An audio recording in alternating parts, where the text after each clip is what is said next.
我来台湾已经6年多了，然后我在学中文，差不多只学对。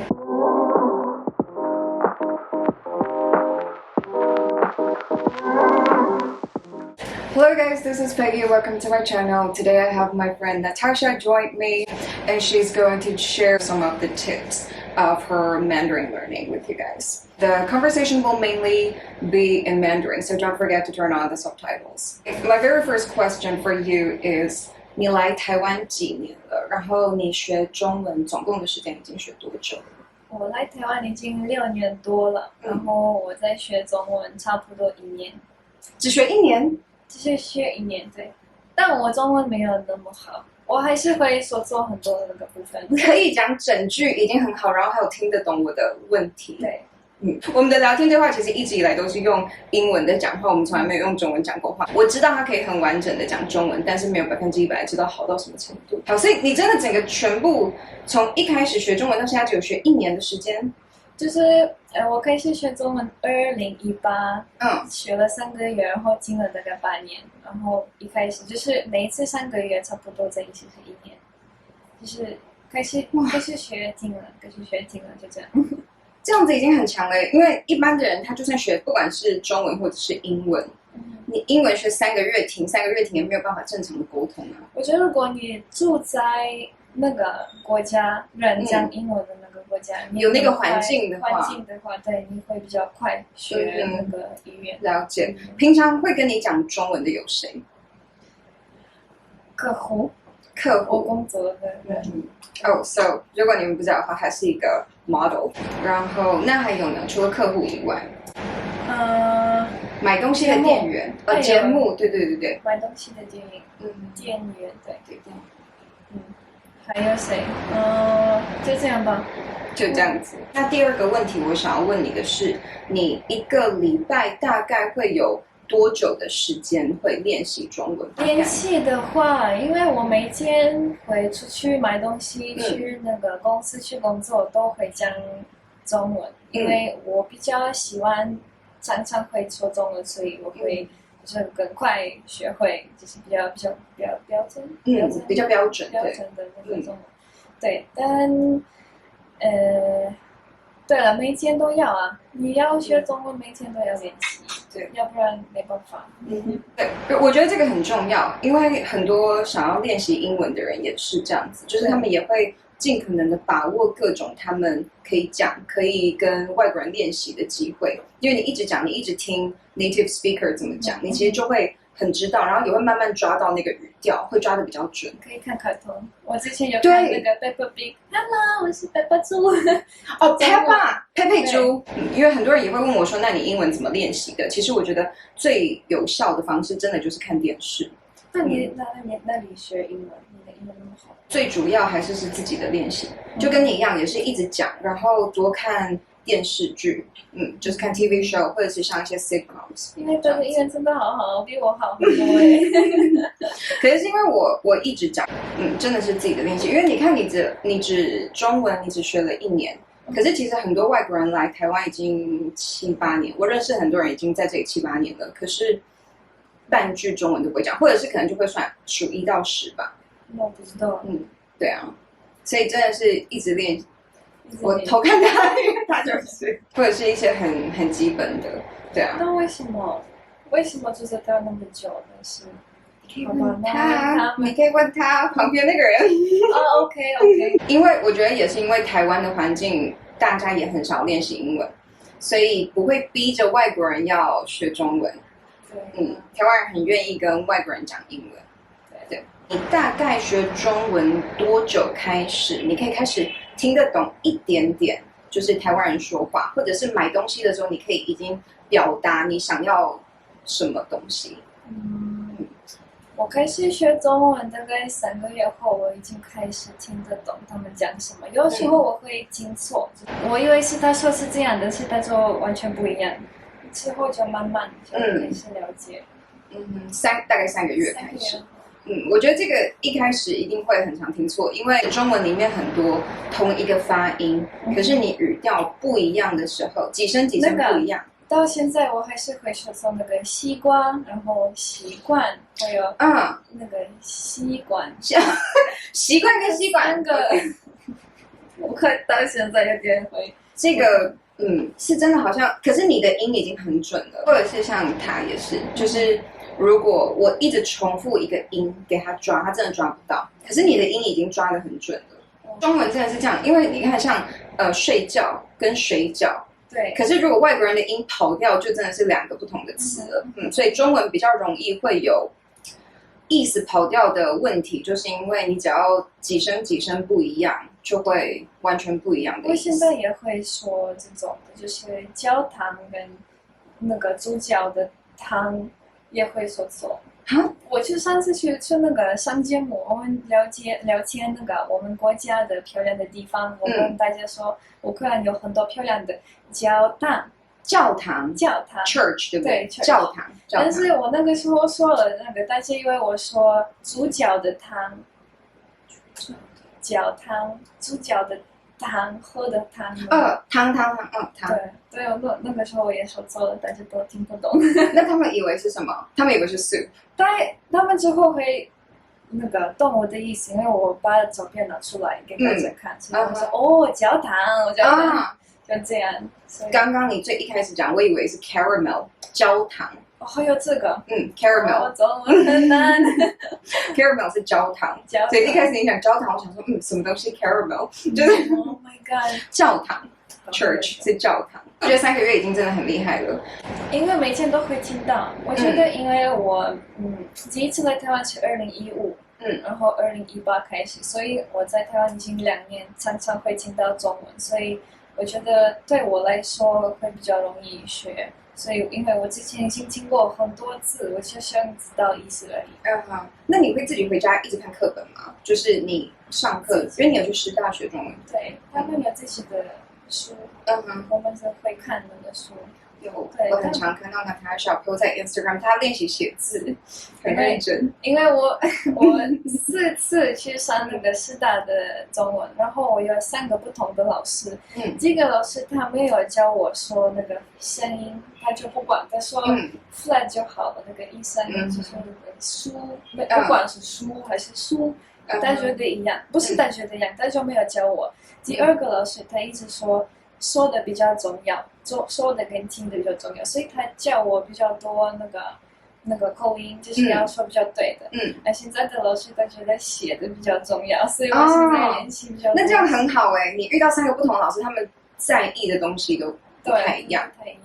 我可以理解一开始觉得那个几声几声没有那么重要，就是一开始的话，我会先比较在意你的发音，你把发音有抓到了，然后已经抓准了那个发音之后，再去改语调，比较就是一步一步来。因为你如果一开始全部发音，对你发音又要抓，然后语调又要抓，然后那个几声几声，我觉得太难了。而且你讲的很到地，因为你会加啦，就说没关系啦。很多人真的会讲这个。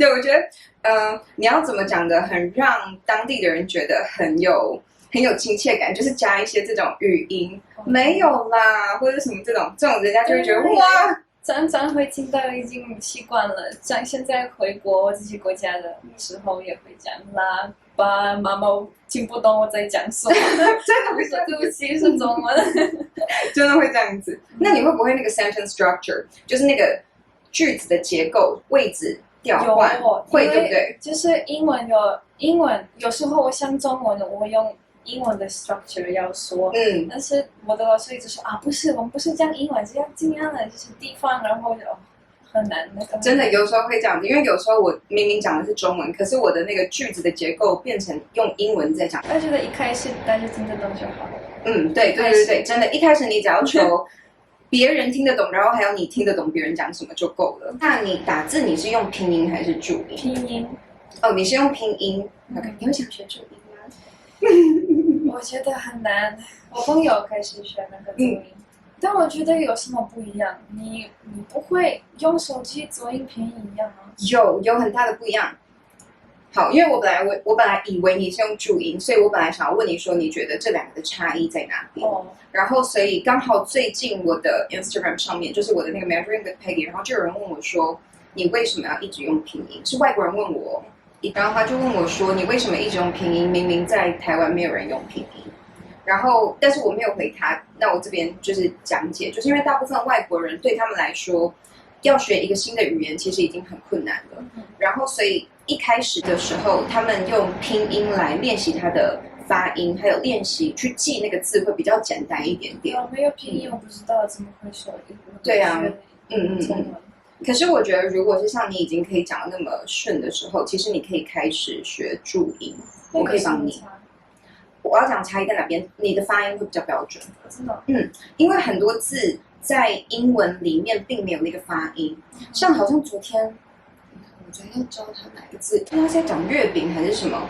因为英文没有那个 跟 a 的音，所以当你要讲某一些发音的时候，用英文标不出来。可是如果后来我就把那个注音拆开，我就说你先念然后你再念 a， 然后两个再连在一起念的时候，他就念得出来了。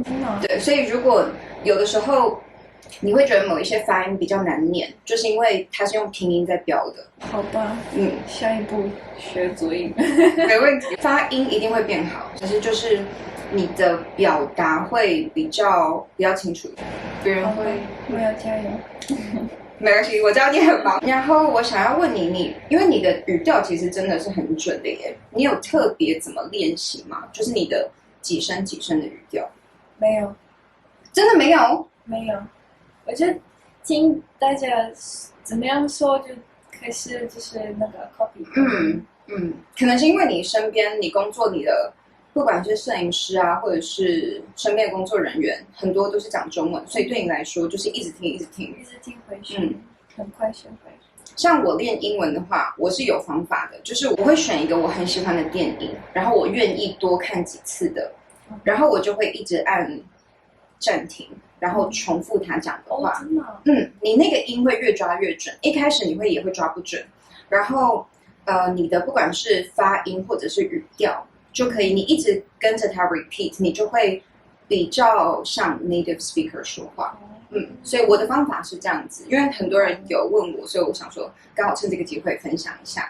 因为如果像我之前都是在台湾的话，我根本没有很多的机会，当然也会有外国朋友在跟人家讲话的时候，你光是要听他讲什么，然后回应，都已经很忙了，你根本没有时间再去 repeat 他的那个口音。对，因为很多人会说我又没有外国朋友，我觉得。跟外国人讲话是一回事，可是自己的练习的部分也很重要的。你还有其他的练习中文的方式吗？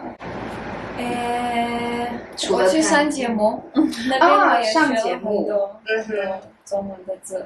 因为你有很多厉害的人，比方说有一些外国人，他们来台湾很年轻，很小时候，然后在台湾长大了，然后他们的中文真的超厉害的。然后就跟他们聊天，觉得哇。不行，太棒了吧？所以不是只有跟当地的人，你也可以跟同样在学中文的外国人，他们也会纠正你一些对你讲的话。每个人可以分享他们不同的方式。你觉得，如果一个人他想要开始可以很简单的沟通，就是开始可以听得懂，你觉得他们一个礼拜大概要练习几次比较够？每天对不对？对，我真的也觉得是每天。我是在上中文课，我现在一个礼拜1次而已，所以我觉得超级不够，因为我今天学，比方说20个字，然后明天我会记得，但是下礼拜上课我全部都忘记，所以我觉得。可是你复习的时候，你不是每天会复习吗？这样还是没有关系。但有时候我工作很忙，然后很晚回家，就不想写那个中文。只是有时候我不是每天会写，也不是每天会用得到那个字。所以就是下礼拜去上课，我就不记得我们学了什么。那一个小小的方式，你可以不要等到回家才练习，你拍照起来放在手机。我以为之前做过，没有用。没有用啊，因为比如说像有的时候我在等，做捷运好了，或者是你就是有空档的时候，你滑手机，有一个方式是因为你打开手机，你一定就会去什么 Instagram 啊什么的，就你会忘记，还有 TikTok 对，然后你就会忘记要做你本来要做的事情，所以我会把它放在我的那个 wallpaper， 对，你把它放在 wallpaper 上面，就是你一打开你就会看到。就是我每天睡前，我会先把我明天第一个是我明天一定要做的事情，我会先打在 note， 然后还有就是如果我要练习的字，像我不是要 plan out 我的那个影片嘛，我就会把接下来要做的事情都先 plan 好，然后我就会 screenshot 放在 wallpaper 上面，我觉得很有帮助。我专业啊，paper 觉得很好用，真的，因为所以我每天都会换我的 wallpaper，那个现在突然忘记 wallpaper 是什么。你的吗？对 ，wallpaper 这个中文我忘记了，桌布，我每天都会换桌布。我也不知道。好，那今天新学一个字，桌布，桌子的桌，桌布，对，桌布就是为什么有桌子的桌？因为那个你中文课开始了。对，因为桌面叫 desktop，所以你放在 desktop 上面的这个 cover， 对，就叫做桌布。桌布，对，好吧，桌布，对，所以你的要换每天。对，每天你可以，所以你就可以把你想要，比如说你今天想要背5个字，你每天可以给自己 schedule 5个字你要背，然后你就把你计划要背的那5个字，你先打在 note， 然后你就放在你的 wallpaper 上面，所以你每一次打开，你就算还是会去 Instagram 会去 TikTok， 它就会提醒你。对，这个是我觉得很有效的一个方法。这个很好诶，谢谢你。因为我超常就是打开就去做别的事情，然后就忘记我本来要干嘛。对啊，我之前有拍照，然后我忘记了我有拍照。对，然后你打开你的相簿，你的相簿就是乱七八糟，各种东西都有。对啦，很好诶。你觉得还有什么是对想要学中文的人给他们的一些小提醒？我觉得学中文很难，但是如果你可以试学，我告诉你们，我有一个朋友，他来台湾，他不会讲英文，也不会讲中文，所以他马上去师大学，然后上了第一课，去外面开始哭，然后他哭了很久，因为觉得很难，没办法。现在他很红，他的中文比英文好很多，所以你不要 give up。如果你开始学中文，你每一天都要练习，你一定会学得到那个中文。过了多久的时间？他没有跟我一样听，他一直学。哦，他中间没有停，他是一直学。大概1年半。1年半的时间，可是他每天都去上课。每天都会上课。我可以问一下，师大一天上几个小时吗？2个小时。一天才2个小时而已。对，如果你是学生，你去上那个中文，他们还有很多不同的课，就是听的课，然后写的课。我只想上那个2个小时的那个，因为我会有工作。